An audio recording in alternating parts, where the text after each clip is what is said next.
सभी से सुना है कि वर्तमान ही हमारे जीवन का सबसे अनमोल समय है, इसे खुलकर जीना चाहिए। लेकिन क्या आज में जीते समय हमें भविष्य की योजनाओं के विषय में नहीं सोचना चाहिए? आज इसी प्रश्न का उत्तर हम आपको एक छोटी सी कहानी के माध्यम से देने जा रहे हैं। लेकिन आगे बढ़ने से पहले मित्रों, आपसे प्रार्थना है कि यदि आपको हमारी शिक्षाप्रद कहानियाँ पसंद आ रही हैं तो एक शेयर, लाइक और सब्सक्राइब करना तो बनता ही है।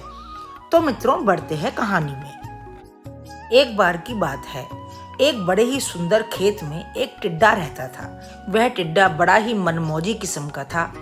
सारा दिन खेलता रहता और गाने गाता रहता। कभी किसी चीज की चिंता ही नहीं करता था। वह हमेशा खेलता, कूदता और खुश रहता। एक दिन जब वह टिड्डा नाचता गाता इधर उधर कूद रहा था, तभी उसने एक चींटी को गेहूं का दाना लेकर के जाते हुए देखा। टिड्डे ने मुस्कुराते हुए कहा, बहन, अच्छे से भर पेट करके खाना। पर थोड़ी देर बाद उसने क्या देखा कि दूसरी चींटियां भी भागी भागी गेहूं का दाना लेकर के इधर से उधर जा रही थी। चींटी को व्यस्त और जल्दबाजी में गेहूं का दाना लेकर के जाते देखकर टिड्डे ने पूछ लिया, बहन, तुम इतनी मेहनत क्यों कर रही हो? मेरे साथ आओ, खेलते हैं। तब चींटी ने जवाब दिया, नहीं नहीं, सर्दियां शुरू होने वाली हैं। मैं सर्दियों के लिए भोजन इकट्ठा कर रही हूँ। मैं जानती हूँ कि मुझे अभी कड़ी मेहनत करनी पड़ रही है, परंतु सर्दियों में मुझे और मेरे परिवार को खाने के लिए भटकना नहीं पड़ेगा। तुम भी ऐसा ही करो ना। पर टिड्डा हंसता हुआ बोला, तुम कितना ज़्यादा सोचती हो भविष्य के विषय में। मुझे तो कोई भविष्य की चिंता नहीं होती। मैं वर्तमान में खुश रहता हूँ और मेरे लिए यही महत्वपूर्ण है। नहीं भाई, आप कुछ गलत सोच रहे हैं। भविष्य के बारे में सोचना भी अहम होता है। अपने परिवार की जवाबदेही भी समझनी चाहिए। हम जिस समाज में रहते हैं उसकी भी जवाबदेही लेनी चाहिए। अपने परिवार का भी ध्यान रखना चाहिए और समाज का भी। और जो यह नहीं समझते उन्हें कभी ना कभी परेशानी का सामना करना ही पड़ता है। टिड्डे ने चींटी की सलाह को अनसुना कर दिया। उसने अपना सारा दिन खेलते गाते बिताया। उसे भविष्य की कोई चिंता ही नहीं थी। जहाँ हर जानवर अपने और अपने परिवार के लिए सर्दियों की तैयारी में जुटा हुआ था, वहाँ टिड्डा बेफिक्र समय काटता रहा।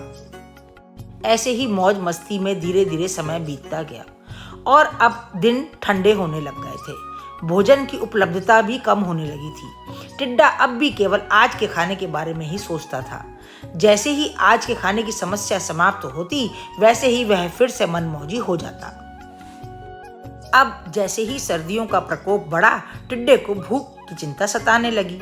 उसने चींटी के वचनों को याद करते हुए महसूस किया कि वह चींटी की सलाह का पालन करता तो आज उसे भूखा न रहना पड़ता। लेकिन अब बहुत देर हो चुकी थी। टिड्डे के पास खाने का कुछ भी नहीं बचा था और कई जगह जाकर के उसे कुछ खाने को मिला भी नहीं। वह दुखी और अकेला महसूस करने लगा। एक दिन भूख से बेहाल कमजोर टिड्डा चींटी के घर के पास से गुजर रहा था तो उसने देखा कि चींटी के मोहल्ले में बच्चे खेल रहे हैं। बूढ़ी चींटियां धूप सेक रही हैं और उसकी दोस्त चींटी अपने घर में खाना पका रही है। चींटी के घर में भोजन की पूरी आपूर्ति थी और ठंडे मौसम के लिए वह पूरी तरह से तैयारी में थी। टिड्डे ने चींटी के पास जाकर के कहा कि मुझे खेद है कि मैंने तुम्हारा कहना नहीं माना और आज मैं भुक्तभोगी हूँ। यदि मैं तुम्हारी सलाह मान लेता तो आज खाने के लिए यहाँ वहाँ ना भटकता। मुझे माफ़ कर दो। क्या आज तुम मेरी मदद करोगी? क्या तुम मुझे थोड़ा सा खाना दोगी? चींटी ने खुशी से कहा, हाँ हाँ, क्यों नहीं। मैं सबसे ज़्यादा इस बात से खुश हूँ कि तुम्हें अपनी गलती का एहसास हो गया है। उसने चींटी को अपनी मदद और दोस्ती के लिए धन्यवाद दिया और वापस अपने खेत में आ गया। उस दिन से टिड्डा मेहनत तो करने लगा, साथ ही भविष्य के लिए भी तैयारी करने लगा।